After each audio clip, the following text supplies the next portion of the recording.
Un couple de la région parisienne arrive à Paray-le-Monial. Ils ne sont pas mariés, lui n'est pas baptisé.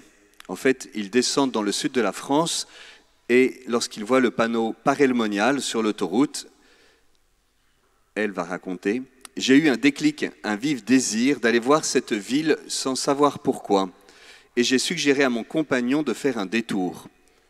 Arrivés à Paray, nous sommes tombés sur la basilique et nous avons été pris par le silence. » Alors ils vont regarder le film que nous avons visionné hier soir, et elle témoigne. Nous recevons une douche d'amour tous les deux. Puis elle ajoute, c'est incroyable ce que nous venons de vivre. Il faut que nous nous fassions baptiser et nous marier. On comprend maintenant pourquoi nous sommes venus jusqu'ici. C'est incroyable. Après être passés par la chapelle des apparitions, ils continuent leur route, tout chamboulés par l'amour du cœur de Jésus. Combien de témoignages recevons-nous de ce type tout au long de l'année, ici à Paray-le-Monial, tellement la grâce de ce lieu est puissante et tellement nombreux sont ceux qui le découvrent et le redécouvrent.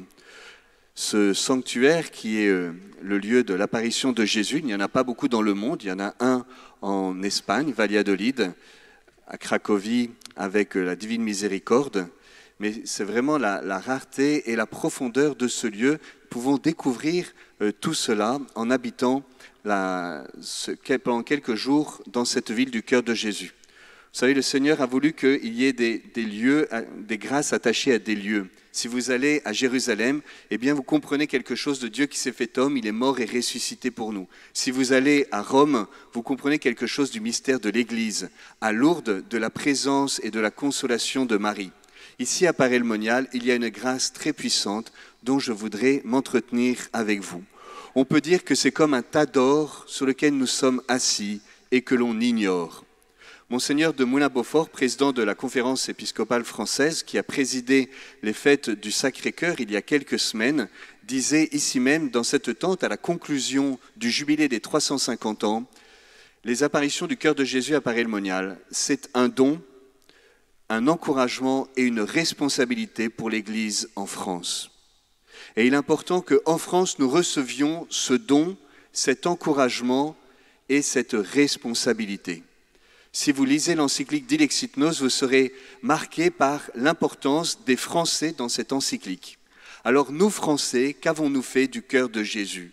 Comment le recevons-nous comme un don et un encouragement? Comment le portons-nous comme une responsabilité? Mon enseignement, en fait, va se dérouler sur 2 jours, aujourd'hui et demain. Ce matin, je vais vous présenter Sainte Marguerite Marie en reprenant quelques faits marquants de sa vie avant son entrée au monastère.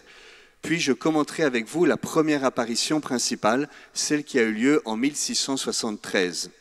Je parle d'apparition principale parce qu'en fait, dans ses écrits, on retrouve au moins une trentaine de visions de locutions et d'apparitions. Mais c'est 3 apparitions principales dans lesquelles se concentre le message. Demain, c'est la 2e et la 3e apparition que je reprendrai avec vous en approfondissant ce thème de la réparation, ce retour d'amour, se rendre amour pour amour au Seigneur qui nous a tant aimés. Tout d'abord, donc, Sainte Marguerite Marie. Elle naît le 17 octobre 1647 à Vérovre, à une trentaine de kilomètres d'ici, et elle meurt 43 ans plus tard, donc elle naît le 22 juillet, et elle meurt le 17 octobre 1690. C'est-à-dire qu'elle va vivre en France, elle ne sortira jamais de ce qu'est aujourd'hui le territoire du département de la Saône-et-Loire. Elle vit tout au long du siècle du roi Louis XIV. Marguerite naît dans une famille heureuse, unie. Claude et Philiberte sont ses parents qui vont avoir 7 enfants.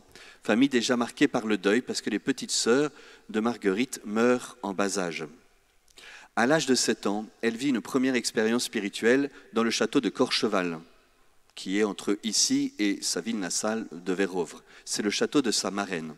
Au cours de la messe, entre l'élévation du corps et du sang du Christ, Marguerite Marie se sent appelée à dire intérieurement au Seigneur « Mon Dieu, je vous consacre ma pureté et vous fais vœu de perpétuelle chasteté ». Elle racontera plus tard qu'elle ne comprenait pas bien les mots qu'elle prononçait, mais qu'elle se sentait appelée intérieurement à les dire. « Mon Dieu, je vous consacre ma pureté et vous fais vœu de perpétuelle chasteté. » Je vous raconte cela parce que souvent, nous avons l'impression de n'avoir pas vécu grand-chose avec le Seigneur dans notre enfance et notre adolescence. Or, en accompagnant par exemple à l'école de la Nativité à Aix-en-Provence pendant plusieurs années des enfants en allant dans les classes, je me suis rendu compte que lorsque je leur parlais de Dieu, les enfants comprenaient très bien de qui je parlais, mais que peu à peu, ils l'oubliaient. Alors, je te lance cette provocation. Supposons, toi qui dis peut-être que Dieu, tu ne l'as jamais rencontré, tu ne l'as jamais vu, tu ne l'as jamais entendu, supposons que s'il y ait déjà eu des passages du Seigneur dans ton enfance, qu'est-ce que cela pourrait être? Demande à l'Esprit Saint au cours de ces jours ici à Paray-le-Monial de faire remonter dans ta mémoire spirituelle, de faire remonter peut-être des passages de Dieu que tu as oubliés ou que tu as négligés et auxquels tu n'as pas été fidèle, recouvert par la poussière des années. Mais de réaviver ces passages du Seigneur dans ta vie. C'est si important de prier avec notre histoire et découvrir que le Seigneur y est présent. Deuxième épisode, Marguerite Marie, à l'âge de 8 ans, perd son père, Claude, qui meurt brusquement. Cela a de nombreuses conséquences, évidemment la souffrance de la perte du papa, mais aussi l'éloignement des frères, et Marguerite se retrouve seule avec Philiberte, la maman, laquelle n'a pas la possibilité de prendre soin des terrains dont s'occupait son père, qui était notaire royal et qui gérait des domaines royaux. Et donc Philiberte, la maman, va confier la gestion de ces domaines à la belle famille, laquelle était jalouse du succès de Claude et va se retourner contre la veuve, Philiberte, et la petite fille Marguerite. Commence alors une longue période de la vie de Marguerite qui est ce qu'elle qualifiera une grande captivité. Elle va être victime de maltraitance familiale de la part de 3 personnes. Elle ne dit pas de qui il s'agit, mais on sait par recoupement qu'il s'agit de sa grand-mère paternelle, de sa tante et de sa grande-tante, avec tout ce que ça entraîne de privation de nourriture, privation de liberté. Par exemple, elle ne peut pas aller à la messe comme elle veut, et on garde encore le souvenir à la maison natale de Marguerite Marie que vous pouvez visiter à Vérovre, le rocher sur lequel elle se tenait pour apercevoir de loin l'église où elle était empêchée d'aller. Les voisins, par pitié, leur donnaient de quoi manger. Elle dormait par terre la nuit après des journées harassantes, traitées comme des esclaves. Cela donne un peu à penser aussi quelle était la condition de la femme pour une bonne part de l'histoire de l'humanité, notamment à la campagne au XVIIe siècle. Cette maltraitance est aussi une négligence. Marguerite Marie va rester pendant 4 ans alitée, malade, sans que personne ne prenne véritablement soin d'elle. Sa maman aussi va tomber gravement malade dans la plus grande indifférence. Je vous raconte tout cela, tout d'abord parce que la maltraitance familiale existe aussi dans nos familles catholiques, et que cette condition, notamment de la femme et de l'enfance maltraitée, est ancienne dans l'histoire de l'humanité et en France, même si aujourd'hui, pour la première fois, on commence à en parler de manière plus ouverte. La deuxième chose, c'est que lorsque Marguerite Marie raconte tout cela, il n'y a pas d'amertume dans son cœur. Elle parlera même des chères amies, bienfaitrices de mon âme, lorsqu'elle évoquera ces 3 personnes. Bien évidemment, à l'époque, on ne pensait pas à dénoncer le mal et à dire que oui, c'est mal de le faire et de maltraiter ainsi les femmes et les enfants.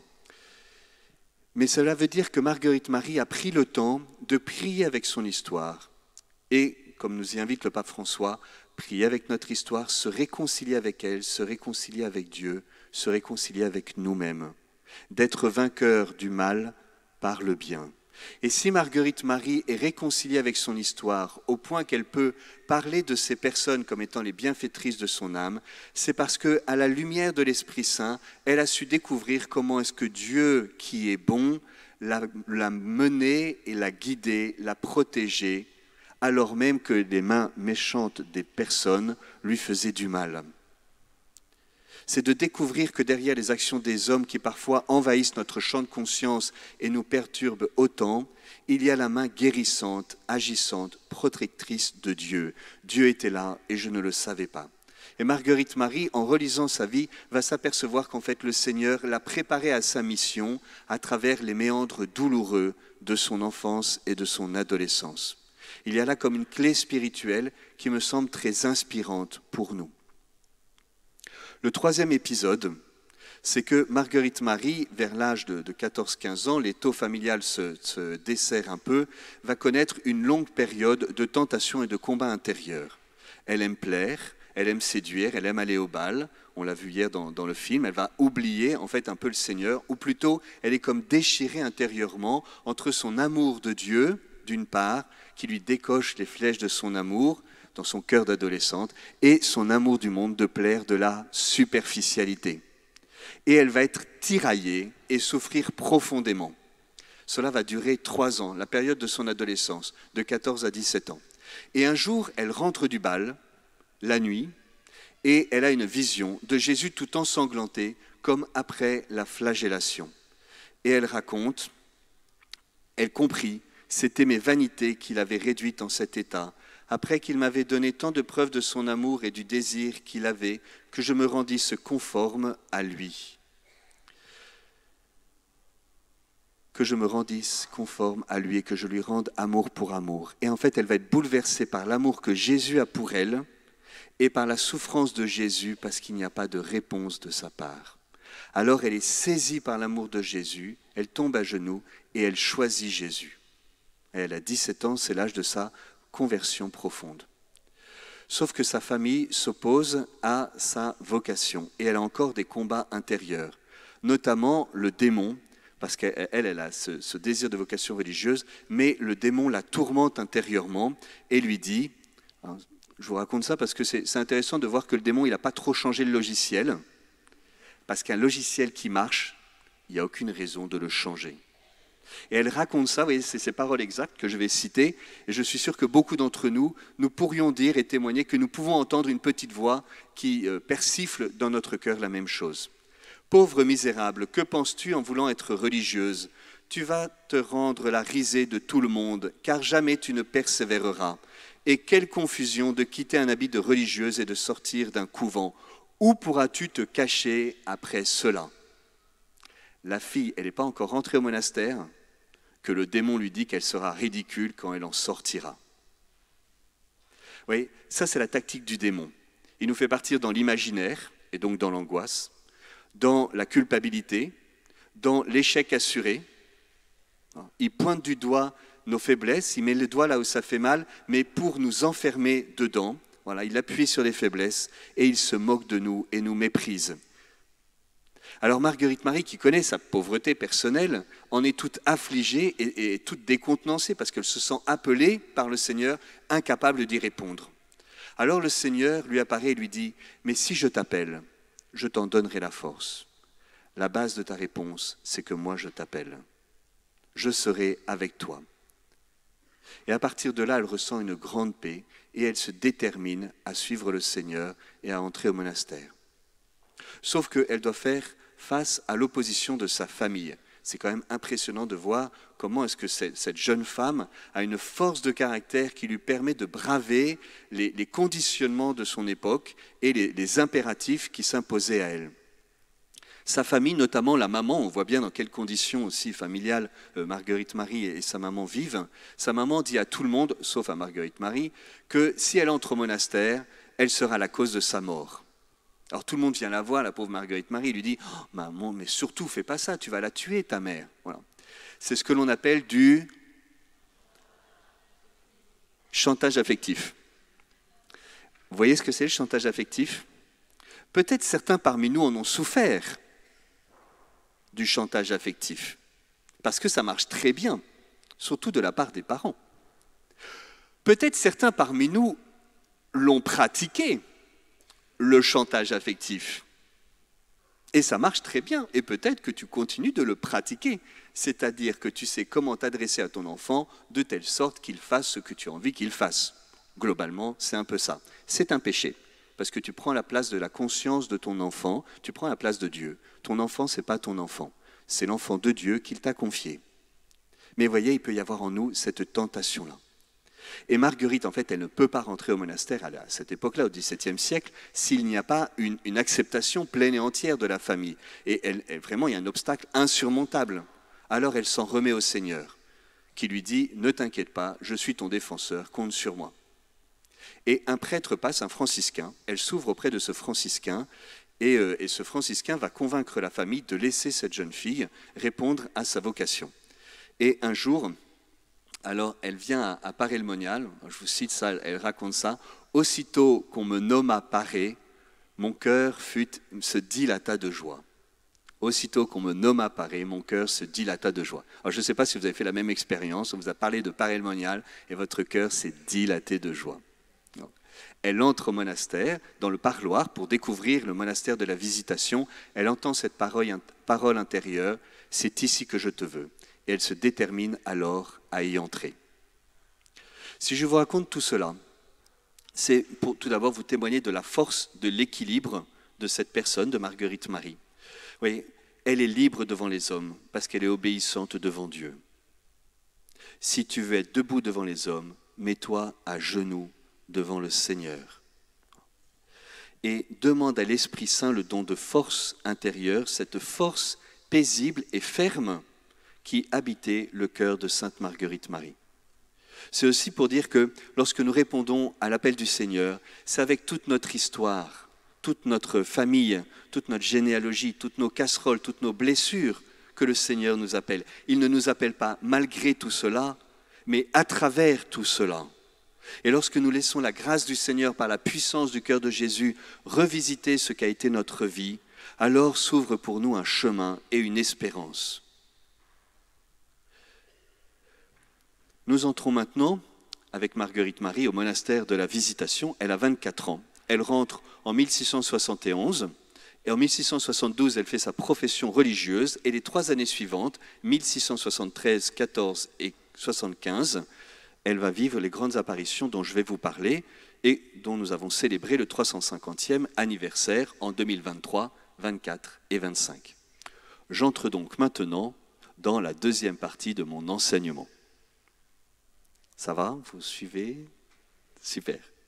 Alors, cette deuxième partie, en fait, comptera 3 temps, qui sont comme les 3 grâces de ce lieu, à la lumière de l'expérience spirituelle de Sainte Marguerite Marie.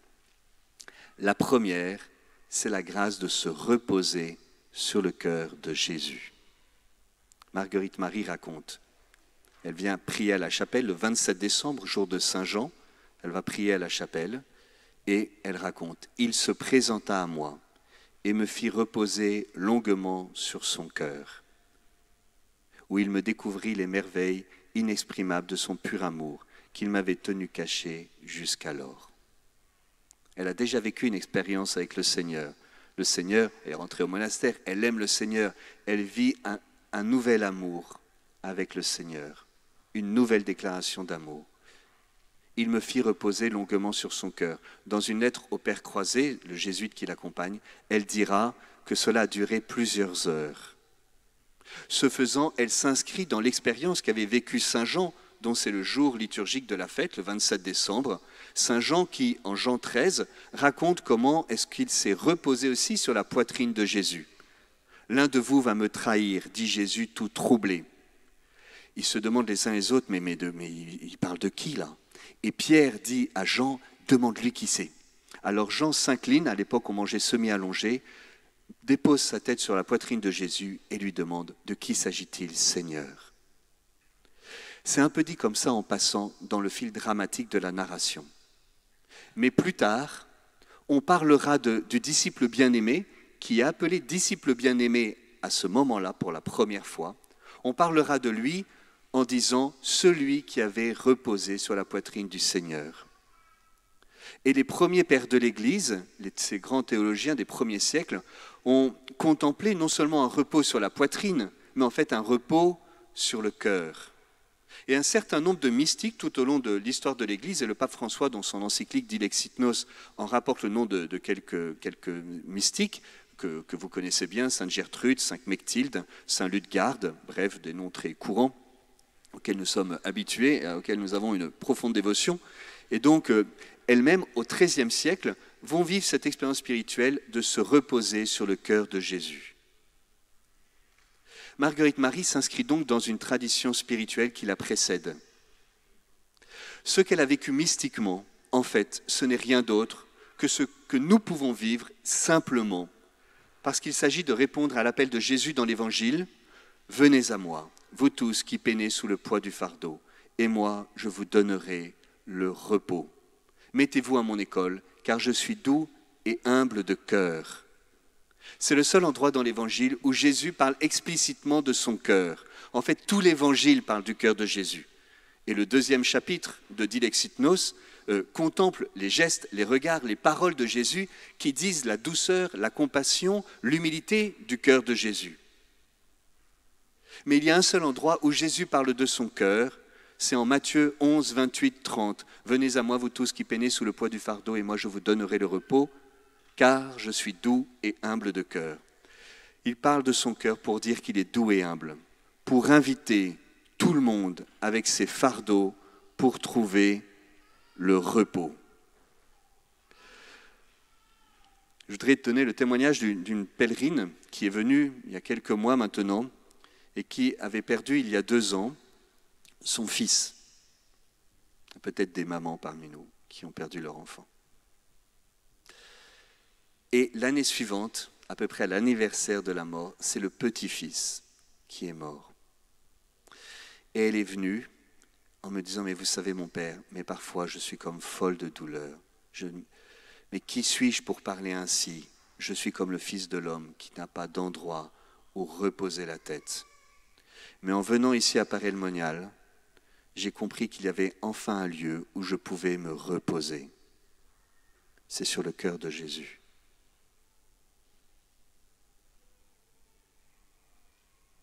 Il y a ici une grâce de consolation, une grâce de guérison, j'allais dire de visitation de ce qui s'est passé. Alors j'ai pour toi 2 questions. La première, c'est quoi ton fardeau? Qu'est-ce que tu portes? Est-ce que c'est le fardeau des épreuves de la vie? J'ai évoqué le deuil, on pourrait aussi parler du chômage, de la maladie. Est-ce que c'est le mal que tu as commis? Le péché, le bien que je voudrais faire, je ne le fais pas. Et le mal que je voudrais éviter de faire, je le commets quand même. On vous a parlé tout à l'heure de la confession. Et ça te pèse? Est-ce que c'est le mal subi par d'autres? Les blessures que l'on t'a infligées? Les abus, j'y reviendrai notamment demain. Les abus sexuels. Nous savons qu'il y a 10% de la population française qui a été victime d'abus sexuels au cours de sa minorité, 14% des femmes, 6% des hommes. Ça fait combien parmi nous? Vous savez, le Seigneur sait ce que cela veut dire que d'être trahi. Il l'a été par Judas. C'est le seul à qui Jésus dise « mon ami » dans l'Évangile. C'est par un baiser que tu me livres, le geste de l'amour qui devient le geste de la trahison. Alors il sait ce que ça veut dire que d'être trahi. Et si toi tu l'as été, tu peux approcher la blessure de ton cœur, de la blessure de son cœur, et y trouver la guérison. Parce que c'est par ces blessures que nous sommes guéris. Le Seigneur sait ce que cela veut dire que d'être abandonné. Il a été par les apôtres, qui l'ont tous abandonné au moment le plus critique, alors même qu'il disait « allons mourir avec lui ». Peut-être que tous t'abandonneront, mais moi je ne t'abandonnerai pas, disait Pierre. Ils se sont tous enfuis. Et Jésus a vu les dos de ses apôtres qui s'éloignaient et lui qui restait seul. Et il a été prisonnier. Si toi tu as été abandonné, le Seigneur n'est pas indifférent, n'est pas lointain, n'est pas étranger à cet abandon. Il sait ce que ça veut dire. Il porte la guérison dans ses rayons, dans les rayons de son cœur. Si tu as été moqué, humilié, victime de harcèlement, le Seigneur sait ce que cela veut dire. Lui qui l'a été par les soldats, on s'est moqué de lui, on lui a craché dessus. Si tu as été victime d'injustice et que tu en portes les conséquences, les graves conséquences dans ta vie, Le Seigneur sait ce que cela veut dire. Lui qui a été condamné par Pilate, qui par 3 fois avait reconnu « Je ne reconnais rien de mal chez cet homme » et qui pourtant le condamna. Si tu as été rejeté, le Seigneur l'a été. À Sœur Faustine, Jésus dit qu'au moment des rameaux, à chaque Hosanna, il recevait comme un coup de fouet. Parce qu'il savait que la foule qui criait « Béni soit celui qui vient au nom du Seigneur » allait vociférer quelques jours plus tard « Crucifie-le, crucifie-le ».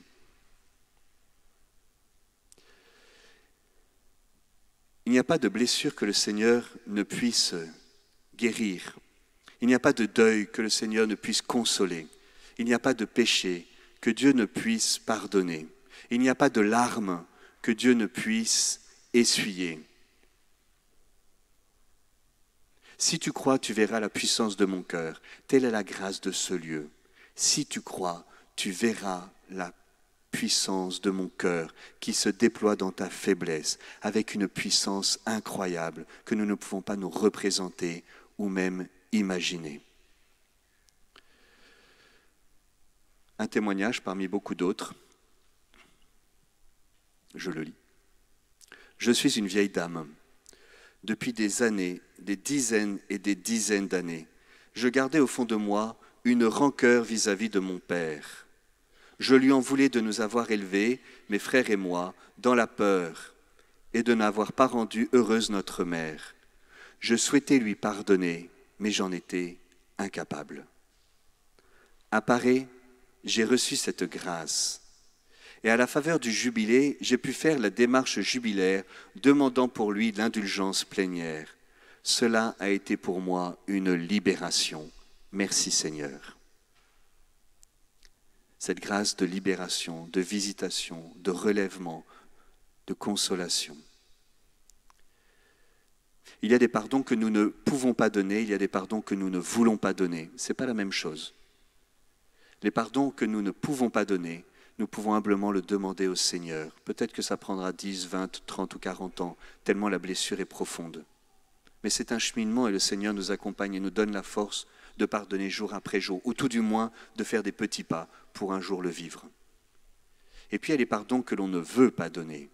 Ça, ce n'est pas de la faiblesse, c'est de la dureté de cœur. Le Seigneur ne nous donne pas sa force, il nous demande de nous convertir, de changer notre cœur de pierre.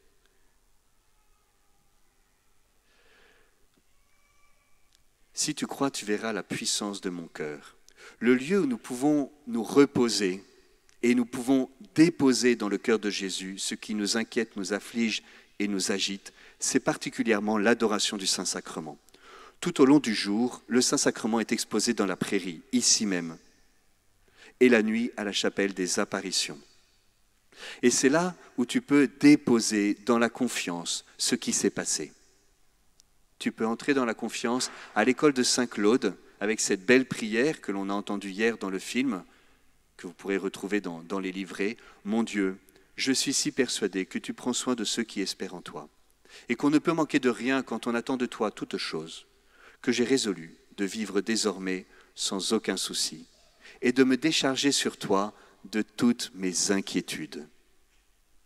Je suis si persuadé que tu prends soin de ceux qui espèrent en toi, et qu'on ne peut manquer de rien quand on attend de toi toute chose, que j'ai résolu de vivre désormais sans aucun souci, et de me décharger sur toi de toutes mes inquiétudes. » Telle est la grâce de ce lieu, une grâce de repos, de consolation à l'école de l'expérience spirituelle de Sainte Marguerite Marie. Il y a une deuxième grâce, c'est de vivre une nouvelle expérience de la miséricorde divine. Le pape François parlera du message de Paray-le-Monial dans l'histoire de la spiritualité comme d'une nouvelle déclaration d'amour. À une époque où on a peur de Dieu, à une époque où Dieu est devenu très distant, que ce soit par la philosophie des Lumières et le rationalisme, que ce soit aussi par le jansénisme, cette maladie du catholicisme où Dieu est devenu un juge lointain et implacable, impitoyable, qui exige de ta part une vie morale impeccable, alors qu'en fait, tu en es incapable. Cette terreur de Dieu qui a habité le cœur des catholiques français, parce que c'est une maladie particulièrement française, parce que comme on est plus intelligent que les autres, on estime avoir raison, même dans notre manière de vivre la foi chrétienne.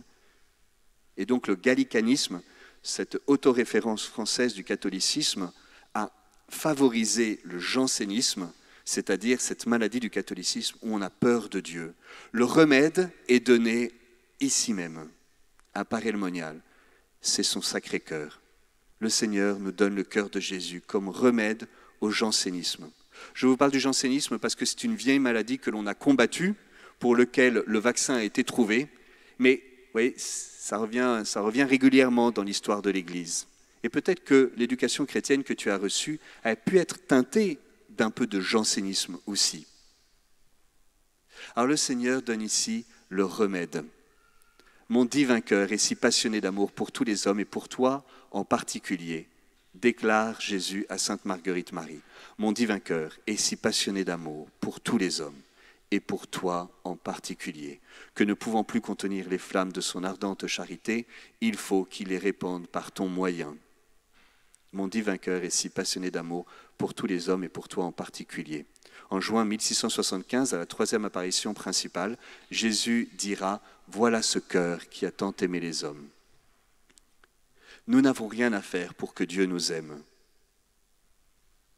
Nous n'avons rien à faire pour que Dieu nous aime. L'amour que Dieu a pour nous ne dépend pas de nous, il dépend de lui. Ce qui dépend de nous, c'est de l'accueillir et d'y répondre. Nous ne faisons pas le bien pour que Dieu nous aime. Nous faisons le bien parce que Dieu nous aime. Nous n'évitons pas le mal par peur qu'il ne nous aime plus. Nous évitons le mal par peur de blesser celui qui nous a tant aimés.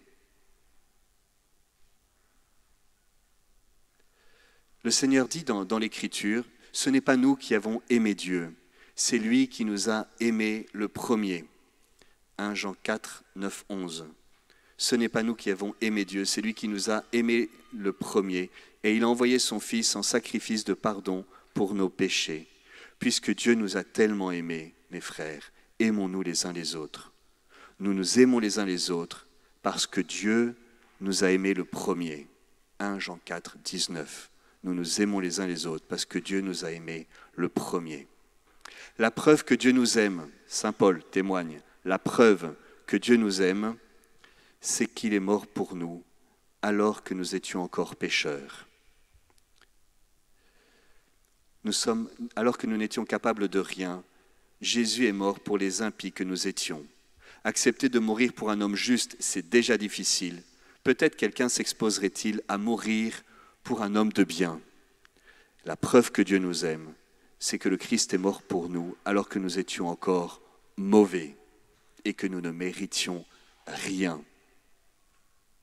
Il s'agit d'accueillir cet amour. Il y a ici une nouvelle expérience de l'amour du Seigneur à vivre. Toi qui ne l'as jamais rencontré, je t'invite à t'y ouvrir. Et toi qui l'as déjà expérimenté, je t'invite à t'en souvenir, non pas dans une espèce de nostalgie qui tourne vers le passé, mais comme une actualisation de la grâce qui t'a été donnée. Et à de nombreuses reprises, Marguerite Marie témoigne, il me découvrit son amour qu'il m'avait tenu caché jusqu'alors. Elle va de découverte en découverte, de sommet en sommet. Le jour où tu diras, mais moi l'amour de Jésus, j'en ai fait le tour, j'ai compris, ça va, passons à autre chose, c'est que tu n'auras encore rien vécu et rien compris. Je voudrais vous donner le témoignage d'une personne qui est venue ici à Paray-le-Monial l'année dernière. Je suis séparé de mon mari depuis peu, après 25 ans de vie commune et 3 enfants, et beaucoup de souffrances liées à de la violence psychologique. Si tu as l'impression qu'il n'y a que des gens bien autour de toi, sauf toi, en fait, il est probable que tu ne connaisses pas bien les autres. On vient tous avec nos casseroles, on est tous tordus, on est tous blessés par la vie. Ça n'existe pas, ça, les familles comme il faut. Alors si toi, tu n'es pas dans une famille comme il faut, eh bien, ça tombe bien, parce que Jésus il est venu à Paray-le-Monial pour ça. Je ne suis pas venu pour les bien portants, mais pour les malades. J'ai été très touché par toutes les messes de la session. j'étais la plupart du temps en pleurs. Mais ce qui m'a le plus touché, c'est que j'ai ressenti que le cœur de Jésus, que le Sacré-Cœur me dévoilait son immense amour. Jésus brûle d'amour pour nous. C'est lui qui vient à nous. Il veut tout partager avec nous. Il attend seulement que nous vivions et partagions les choses avec lui. Il veut tellement donner, pardonner et consoler. J'ai bien senti qu'il donnait cet amour infini dans l'Eucharistie. J'ai ressenti que le Sacré-Cœur me dévoilait son immense amour. Jésus brûle d'amour pour lui. C'est lui qui vient à nous. Cette brûlure de l'amour, c'est la troisième grâce. Le repos, la miséricorde, le feu. Le pape François utilise cette expression à toute une partie où il décrit le feu du cœur de Jésus. Je ne sais pas à quoi toi tu associes la dévotion au cœur de Jésus, au Sacré-Cœur. Au XIXe siècle, cela a pris des accents très doloristes. Oui. Finalement, un Sacré-Cœur plein de sang, un peu sanguinolent, d'ailleurs plus ou moins de bon goût. Mais l'expérience de Marguerite Marie n'est pas celle-là. Elle fait l'expérience du feu, de la brûlure, de la fournaise, des flammes. Elle raconte ainsi, le 27 décembre, « Il me demanda mon cœur. Je le suppliai de le prendre. » Ce qu'il fit. Il le plongea dans le sien où il était comme un petit atome dans une fournaise ardente, d'où il retira une flamme en forme de cœur qu'il me mit dans la poitrine, en me disant « Voilà une petite étincelle de mon pur amour, afin qu'elle te serve de cœur. » L'eau éteint le feu. Et la charité le rallume. Merci. Il me demanda mon cœur, je le suppliai de le prendre, ce qu'il fit. Mais regarde l'infini respect de Dieu pour ta liberté. Le Seigneur, c'est lui qui t'a fait, t'es à lui. Et pourtant, il ne te met pas la main dessus, parce qu'il respecte jusqu'au bout ce don qu'il t'a fait d'être libre. N'aie pas peur que Dieu te mette la main dessus. Il me demanda mon cœur, je le suppliai de le prendre, ce qu'il fit. L'infinie chasteté. La chasteté, ce n'est pas une vertu sexuelle, c'est une vertu relationnelle. C'est de ne pas mettre la main sur l'autre ou de ne pas laisser l'autre mettre la main sur moi. C'est d'abord relationnel. C'est entre nous où nous pouvons être chastes dans nos relations ou manquer de chasteté. C'est bien autre chose qu'une ceinture. C'est en fait ce qui nous libère de la mainmise. Peut-être certains t'ont mis la main dessus, y compris au sens physique du terme. Peut-être même certaines personnes bien intentionnées, au nom de Dieu, pour te faire du bien, t'ont manipulé, t'ont mis la main dessus, t'ont instrumentalisé, et que tu en souffres, et que cela perturbe ta vie de foi. C'est mal de le faire, et nous devons purifier nos relations à l'intérieur de l'Église, marquées par cette culture de l'abus qui malheureusement favorise jusqu'à l'abus sexuel. Mais le Seigneur n'agit pas ainsi. Il me demanda mon cœur, je le suppliai de le prendre, ce qu'il fit. Il me demanda mon cœur, je le suppliai de le prendre. Mais toi, quand le Seigneur il te demande ton cœur, tu réponds quoi? Il me demanda mon cœur, je lui demandai pourquoi faire. Il me demanda mon cœur, je lui rétorquai pour combien de temps? Il me demanda mon cœur, je lui dis qu'ai-je à y gagner? Il me demanda mon cœur, je lui dis que j'avais peur de souffrir. Il me demanda mon cœur, je lui dis j'ai déjà donné, merci beaucoup. Il me demanda mon cœur, je lui dis mais Seigneur, de cœur je n'en ai plus, parce que je l'ai tellement dispersé et donné à tellement de personnes que je ne sais plus où il est passé.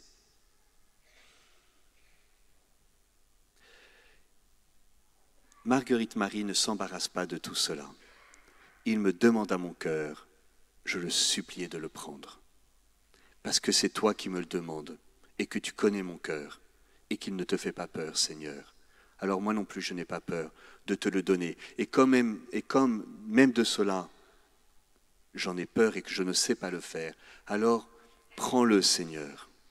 Et le Seigneur prend ton cœur et le plonge dans le sien et le transforme.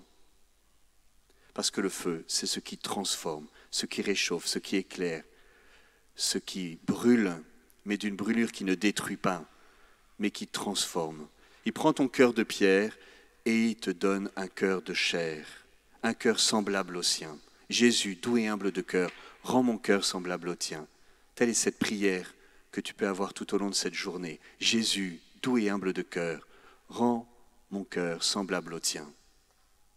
J'ôterai de votre poitrine le cœur de pierre, avait promis Dieu dans le prophète Ézéchiel 36, 24. J'ôterai votre cœur de pierre et je vous donnerai un cœur de chair. Je mettrai en vous mon esprit pour que vous viviez selon ma loi. Alors le Seigneur vient transformer la dureté de notre cœur en le plongeant dans le sien et en nous donnant sa douceur. Le Seigneur transforme l'orgueil de notre cœur en le prenant et en le plongeant dans le sien et en nous donnant son humilité.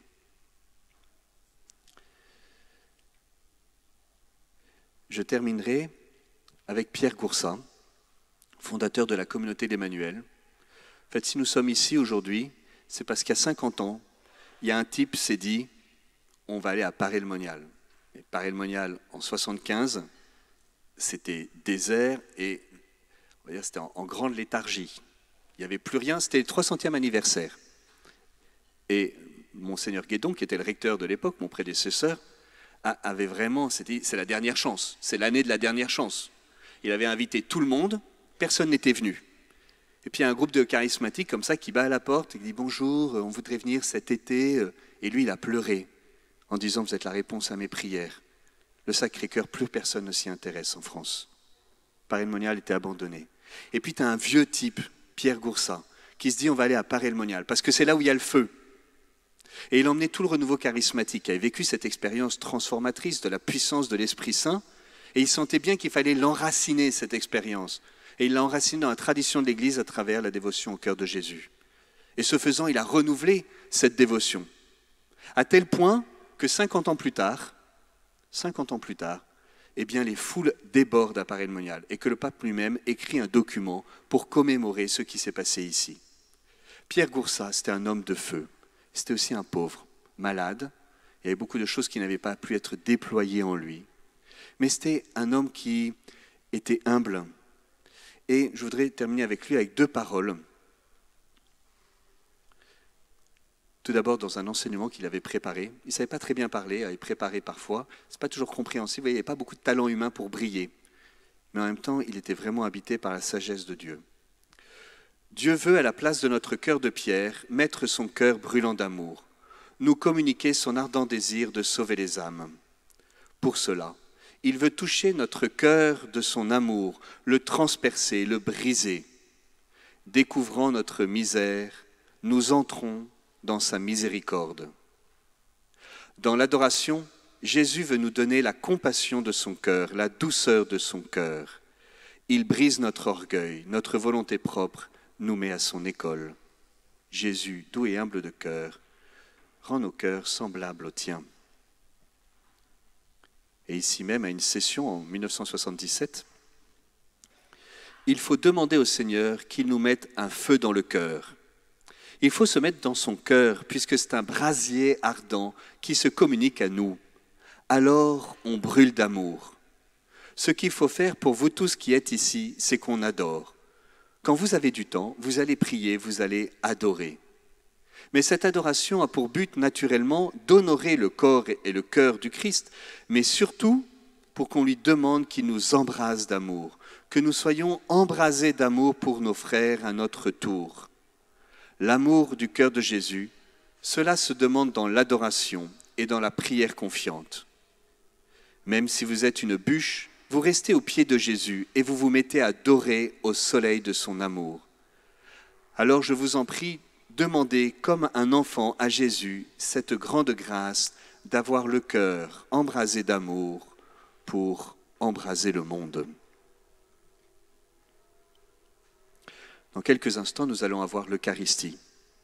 Et aujourd'hui, Jésus, dans l'Évangile, s'écrie « Je suis venu allumer un feu sur la terre, et comme je voudrais que ce feu soit déjà allumé. »